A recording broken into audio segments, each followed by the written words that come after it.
As you know, I've done some video on topics with crucial people, and one person being Huberman, Andrew Huberman. And I think it's about time for Goggins. Let's get curious. Here we go. What kind of thinking makes someone like David Goggins keep going through the pain that he does and the exhaustion that he does, and which part of his thought process help most people build real discipline? Let's go over it.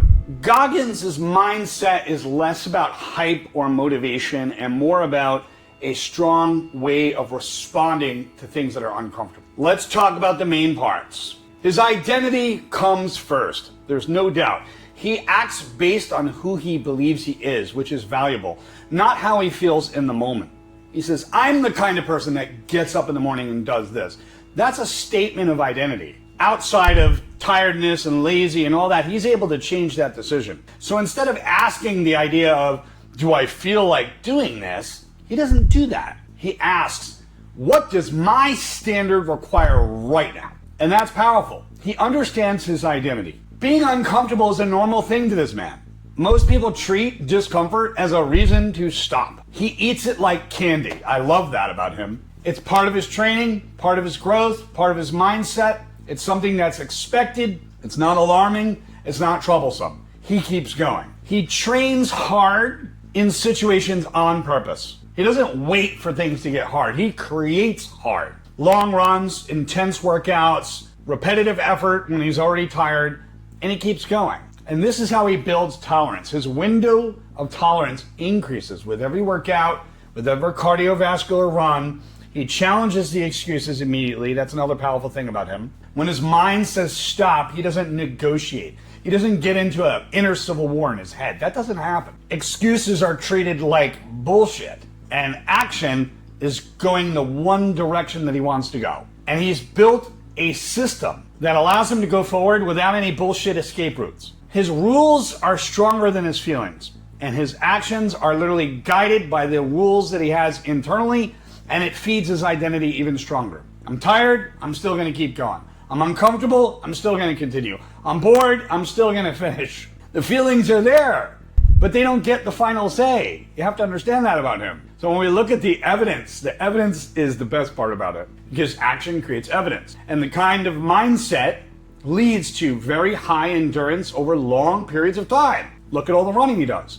The ability to repeat hard work, even if it's boring or heavy. So he has that ability to be dedicated. And when the motivation disappears, he finds a way to just build more tolerance and keep on going. That's the beauty. His body and his mind adapt. He understands his adaptability. But what's actually going on here? The window of tolerance. The window of tolerance expands. What does that mean? How far can someone go into being uncomfortable before they actually need to stop? And over time, this window of tolerance gets bigger. So when he lifts heavier weights than before, his body is learning. This is the new level of normal now. And that same thing happens with his cardio. You can see it.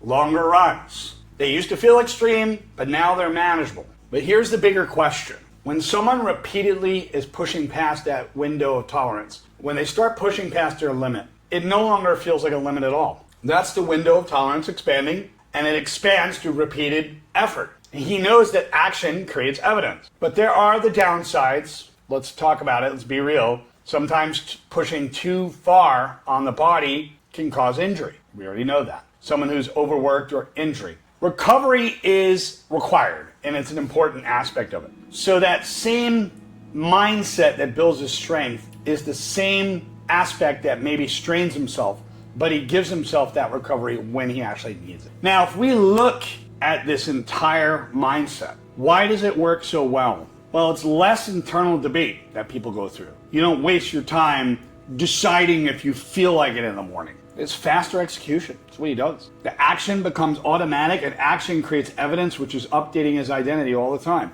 He builds a tolerance over time. That's what he's doing. The hard things feel intense after repeated number of times, but he just keeps going. And that uncomfortability goes away. The brain stops looking at uncomfortability and starts looking at capacity. Now, we have to consider the other side. He has to have a natural stopping point. Because if the rule is always push, then recovery can get ignored. And he is developing that recovery mindset when he needs to. Pain can get misread and misunderstood. Not all pain is adaptive pain. The pain could actually be a warning, trying to tell your body something. You also have to consider burnout as well. So without balance, having that balance, your body and mind have to work together. And I'll be honest, it's not something everybody could copy. Most people need to pace themselves. Most people need to work really hard. So let's talk about the reality check here. This mindset is not about being extreme. It's about reducing that uncomfortability, and that uncomfortability stopping it from deciding your actions. So that's the important part. But you're developing that awareness of where you're pushing turns to damage. That's another thing, you being aware of your body. So here's the simple verdict and the takeaway from all this.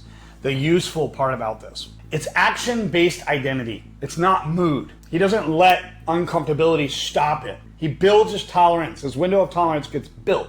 He does the hard things first. And that is a very key insight. And the key insight for you is your window of tolerance expands when you repeatedly do slightly more than what feels good and comfortable. But it only grows safely when recovery is also part of that very system. I give him kudos for that. So my question is, what would this look like if we designed it as a training method where you grow your tolerance every single week, but you never cross into burnout territory? Think about that. Think about that.